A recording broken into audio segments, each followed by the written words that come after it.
Mish Prizmos, këtë ditë, si nga kryetari i Bashkisë Shkodrës, Benet Beci, po dhe nga qeveria dhe shumë element tjerë që kanë të bëjnë me strukturë, infrastrukturën, u lemrua dhe fizibiliteti ose studimi dhe leja për avancimin tashmë për një nga investimet më të mëdha, po themi hekurudhore dhe njëkohësisht infrastrukturore që ka të bëjë me Shqipërinë dhe me Kosovën dhe që është hekurudha, që do të lidhë Durrësin, Shkodrën, Gjakovën dhe Kosovën përgjithësi, deri në Prishtinë. Normalisht që duhet bërë rruga jonë, një pjesë e madhe e rrugës tonë që i bie nga Shkodra deri në Kufi dhe pastaj Gjakovë, por ky lloj fizibiliteti, ky lloj studimi ka të bëjë pastaj me atë planin e madh për ta përfunduar. Normalisht që nuk është diçka që përfundon brenda një viti ose 2 vjetësh, kërkon kohën e vet, por me sa duket dëshira është e madhe, parat nuk është se nuk do gjinen, fondet nuk është se nuk do gjinen, patjetër.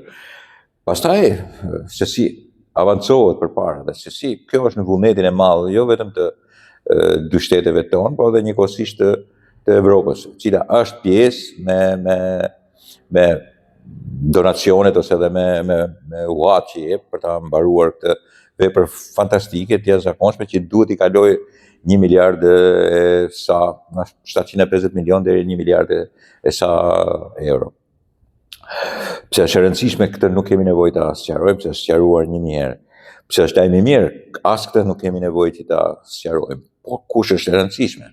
E rëndësishme është që të fillojmë të besojmë sepse gjërat përshpejtohen, janë duke ecur me një ritëm mjaft të mirë. Edhe shpeshherë po lexoja ata që sigurisht nuk besojnë në asgjë. Ata që nuk besojnë nuk kanë për të besuar kur, nuk besojnë as veten e tyre. Por ne duhet s'paku të besojmë atë që konsiderohet ecuri e një plani kaq të madh dhe shumë të rëndësishëm që ka midis shqiptarëve.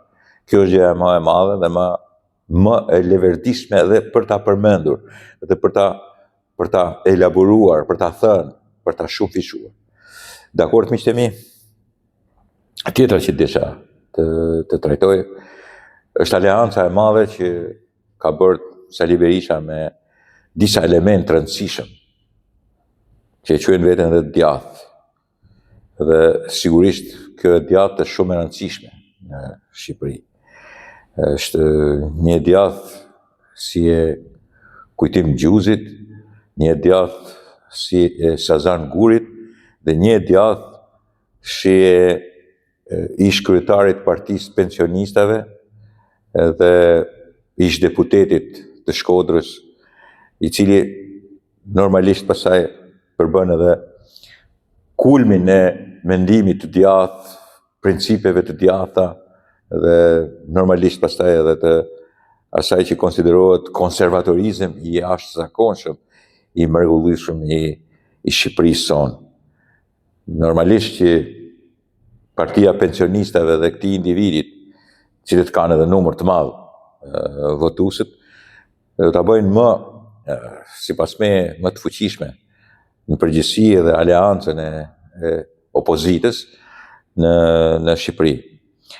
Në të vërtetë, kjo ishte ajo që mungonte realisht Sali Berishës.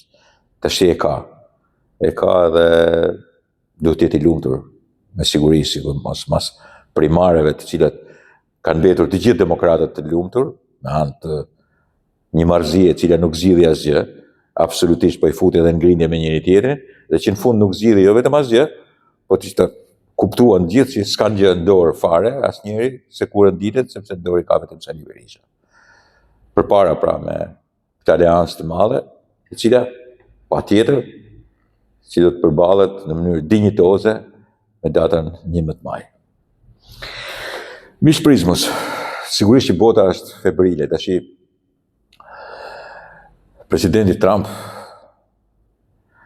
ka atë fuqinë e jashtëzakonshme të bëj mrekullirat e tjera dhe sigurisht të modelit të tij, mrekulli të tjera, po dhe të modelit të tij çdo ditë. Dhe sigurisht që një nga ato mrekulli ishte një lloj krijimi i një urdhri i cili të gjithë ato që kanë vendosur flamurin e Ukrainës, sigurisht shumica e tyre grau dhe ish njerëz që zakonisht janë për gay pride dhe nuk e di për me ngjyrat e ylberit, kishin vendosur dhe flamurin e Ukrainës. Dhe e thot patjetër që do nxjerrë një urdhër për shërbim ushtarak, sepse unë i di thot që ato do të japin jetën për Ukrainën, kështu që ishin gratë pasura dhe kështu gratë shtresës mesme që nga fotografit në plazhe ku nxirrnin hiret e tyre kishin vënë dhe flamurin e Ukrainës tani. Sigurisht i bën ironi dhe sigurisht është e qartë se ku e ka qëllimin, por edhe unë po atë qëllim kam. Në një moment që ti vendos flamurin e tjetër, do t'jesh i gatshëm të shkosh edhe në luftë. Edhe Trumpi, me sa duket, presidenti Trump, po ju plotson dëshirën, nëse do të shkoni në luftë, vdisni për Ukrainën, thotë patjetër, unë jam gati të ju lëshoj edhe një urdhër që mund ta jepni jetën.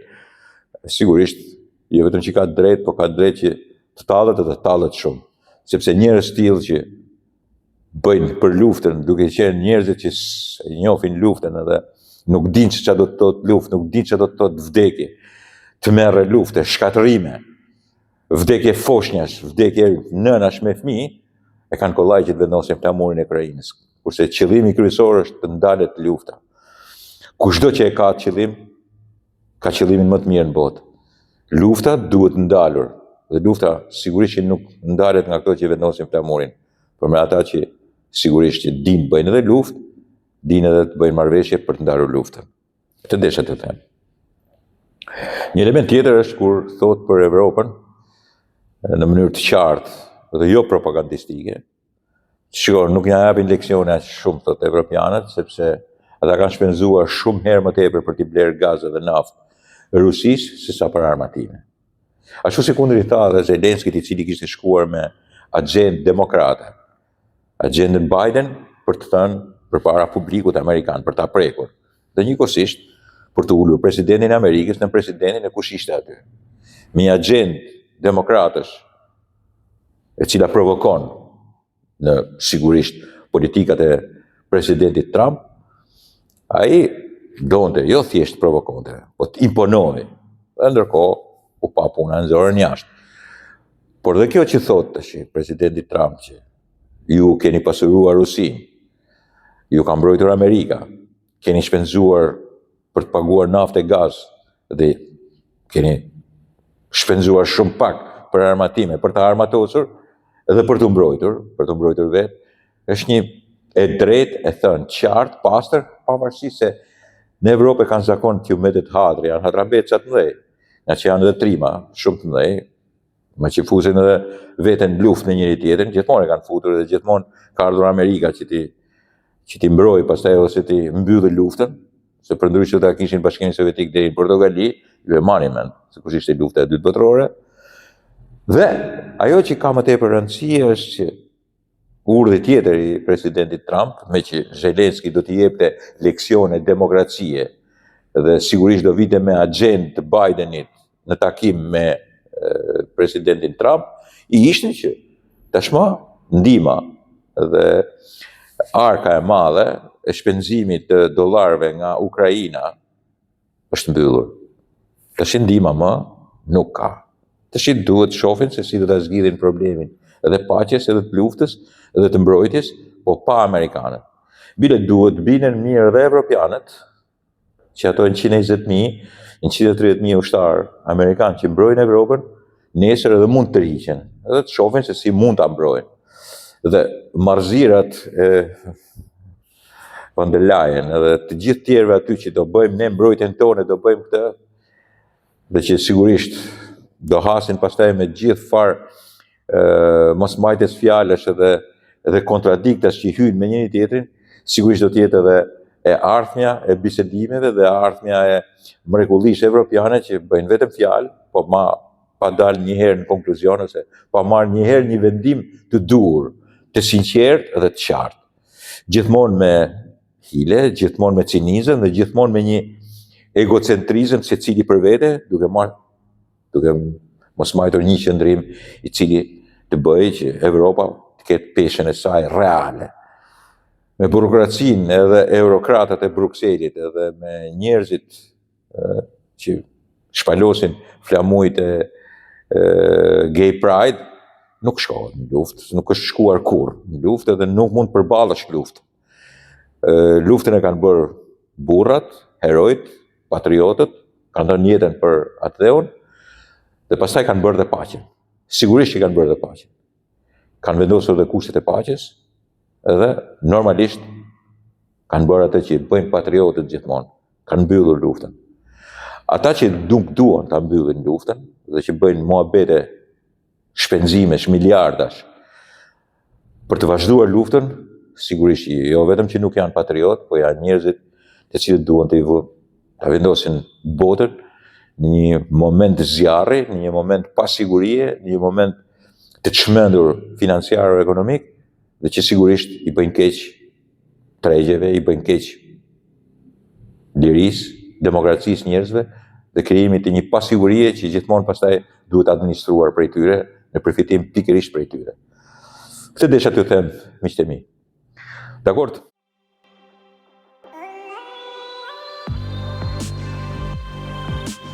Miqtë Prizmës, një debat sot me një mik timin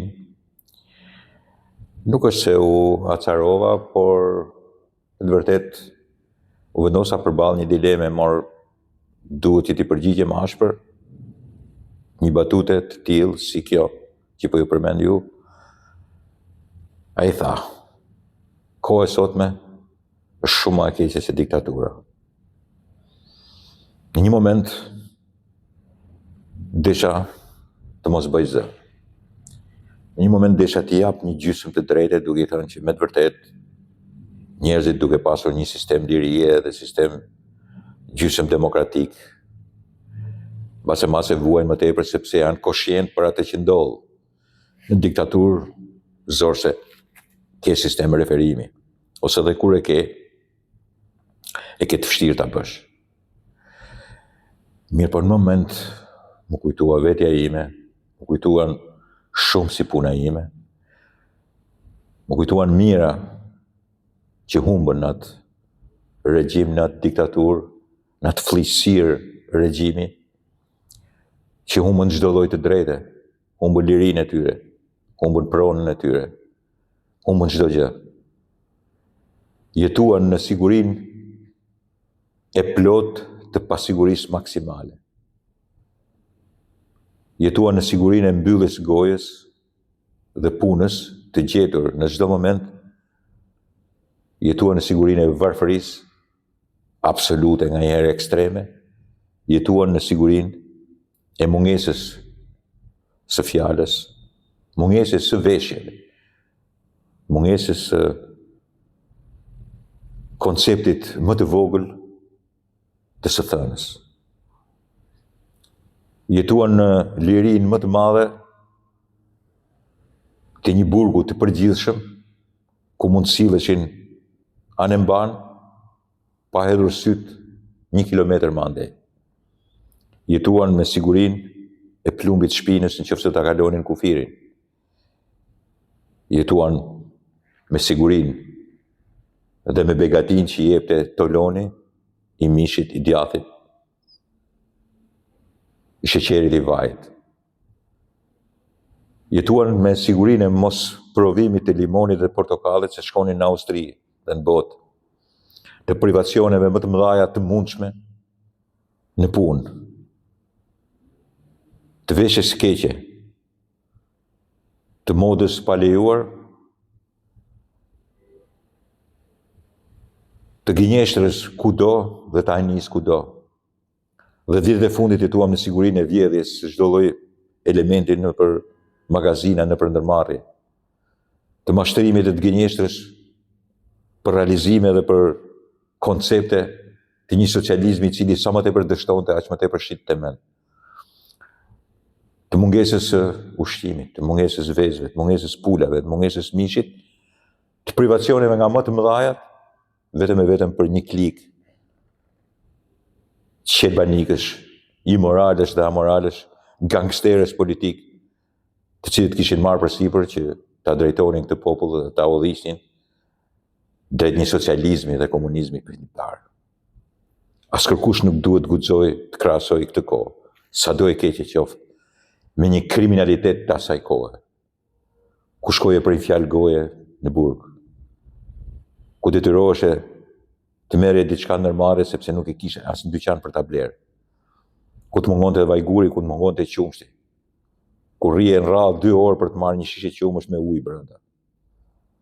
Kur duhet u grindishe se cila ishte rradha jote.